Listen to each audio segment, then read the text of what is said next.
Élie était un prophète puissant du peuple d'Israël, vivant à une époque où le roi Atchab et la reine Jézabel dirigeaient le royaume avec une grande impiété.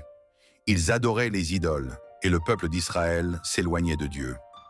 Élie, fidèle à Dieu, se leva pour dénoncer leur mal et rappeler aux Israélites qu'ils devaient revenir à l'Éternel.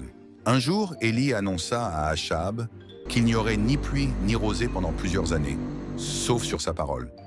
Cette famine sévère frappa le pays, mais Dieu prit soin d'Élie en lui envoyant des corbeaux pour lui apporter de la nourriture et en lui ordonnant de se rendre auprès d'une veuve à Sarepta, où il lui demanda de lui préparer un repas. Par la foi, la veuve obéit et, étonnamment, sa jarre de farine et son cru d'huile ne se vident jamais pendant la famine. Plus tard, Élie défia les prophètes de Baal sur le mont Carmel. Ils se livrèrent à un grand sacrifice pour invoquer Baal, mais aucun miracle ne se produisit. Élie, en revanche, pria le Dieu d'Israël, et un feu descendit du ciel, consumant non seulement l'Holocauste, mais aussi l'eau qui l'entourait. Ce miracle montra au peuple qu'il n'y avait qu'un seul Dieu véritable.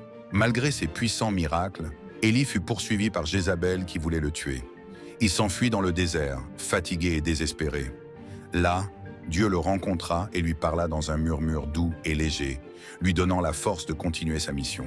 Finalement, Dieu prit Élie au ciel dans un tourbillon sans qu'il ne connaisse la mort. Il laissa derrière lui un héritage de foi, de courage et de fidélité envers Dieu. L'histoire d'Élie nous rappelle que même dans les moments les plus sombres, Dieu veille sur nous et nous donne la force de persévérer. Parfois, mais il ne parle pas dans le tumulte, mais dans un souffle léger. Nous devons garder la foi, même face à l'adversité, et écouter attentivement la voix de Dieu qui nous guide.